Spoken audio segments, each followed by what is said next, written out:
Hello and welcome to this cinema mind.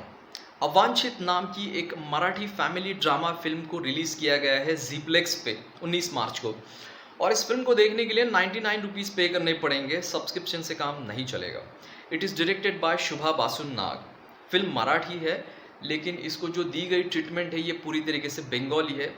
Film की कहानी जो है कलकत्ते की है, इसका शूटिंग जो है ये पूरी तरीके से कलकत्ते का है। 2 घंटे की ये फिल्म है। इसमें किशोर कदम जी हैं जिन्होंने ये मधुदा का रोल प्ले किया है। किशोर कदम जी जो हैं ये ब्रिलियंट एक्टर हैं, एस्टैब्लिश्ड एक्टर हैं मराठी फिल्म इंडस्ट्री में। हिंदी फिल्म इंडस्ट्री में भी ये काम करते हैं। और सौमित्र नाम से मराठी पोइट्री करते हैं, बहुत ही खूबसूरत कविताएं हैं इनकी मराठी में। किशोर कदम जी के अलावा अभय महाजन हैं जिन्होंने तपन का रोल प्ले किया है। मृण्मयी गोडबोले जिसने आशिमा का रोल प्ले किया है। मोहन अगाशी जी बने हैं दास बाबू। मृणाल कुलकर्णी है, छोटा सा रोल है इनका, कैमी रोल है लेकिन बहुत ज़रूरी है। सुहास जोशी हैं और भी बहुत सारे एक्टर्स हैं। कहानी जो है ये जैसे मैंने बताया ये फैमिली ड्रामा है, इमोशनल है, रिलेशनशिप्स के बारे में है, बाप और बेटे के रिलेशनशिप के बारे में खास करके। एक फैमिली है, हस्बैंड वाइफ और उनका छोटा बेटा, ये महाराष्ट्र छोड़ के कलकत्ता में आते हैं। तो बाप जो बना है ये है मधुसूदन, माँ है मृणाल कुलकर्णी और उनका छोटा सा बेटा तपन। अब ये बड़ा बन चुका है, अभय महाजन ने ये रोल प्ले किया है।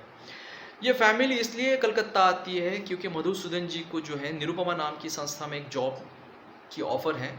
वहाँ पे वो मैनेजर केयर टेकर बने हैं, मतलब वृद्धाश्रम है वो, और वहाँ पे जो बूढ़े लोग हैं उनकी वो केयर करते हैं, लुक आफ्टर करते हैं। केयर टेकर की तरह उन्होंने काम किया है और वो सच में ऐसा लगता है जिस तरीके से लुक आफ्टर करते हैं उस पूरी संस्था को, वहाँ के बूढ़े लोगों को, वो मधुसूदन जी जो हैं उन सारे बूढ़े लोगों के माँ बाप बन चुके हैं। इस तरीके से वो लुक आफ्टर करते हैं।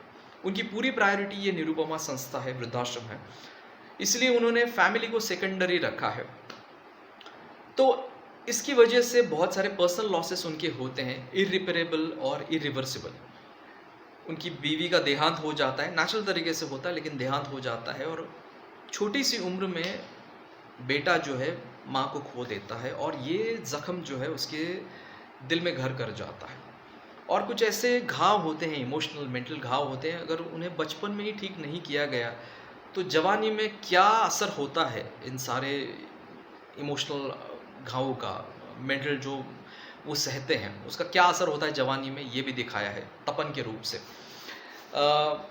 कहानी आगे जाती है और ये जो बाप बेटे में जो रिलेशनशिप है इसमें कड़वाहट है। एक ही घर में रहते लेकिन कोई बातचीत नहीं, ज़्यादा बात नहीं करते। बेटा जो है ये लेक्चरर है, फ़िलॉसफ़ी सिखाता है, और ऐसे में इसकी ज़िंदगी में एंट्री होती है आशिमा की, मृण्मयी गोडबोले की, और इनमें एक रोमांटिक रिलेशनशिप शुरू होता है। मतलब it's like a boy meets a girl और a girl meets a boy, इस तरीके से इनका रिलेशनशिप शुरू होता है और ये शादी तक जाकर पहुंचता है।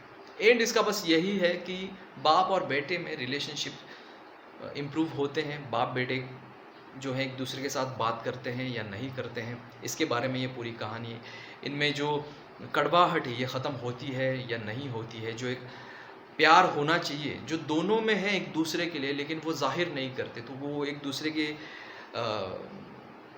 लिए ये जो प्यार है बाप बेटे का वो जाहिर होता है या नहीं होता है, इसके बारे में ये पूरी कहानी है। कॉन्फ्लिक्ट रिलेशनशिप, डिसफंक्शनल फैमिली, इसके बारे में ये पूरी कहानी बात करती है। बहुत ही इमोशनल और कुछ ट्रैजिक इंसिडेंट्स हैं इसमें। तो ऐसी कहानी में जो है एक ह्यूमर डालने की ज़रूरत होती है, वरना पूरी कहानी जो है, पूरी फिल्म जो है हॉलो लगने लगती है।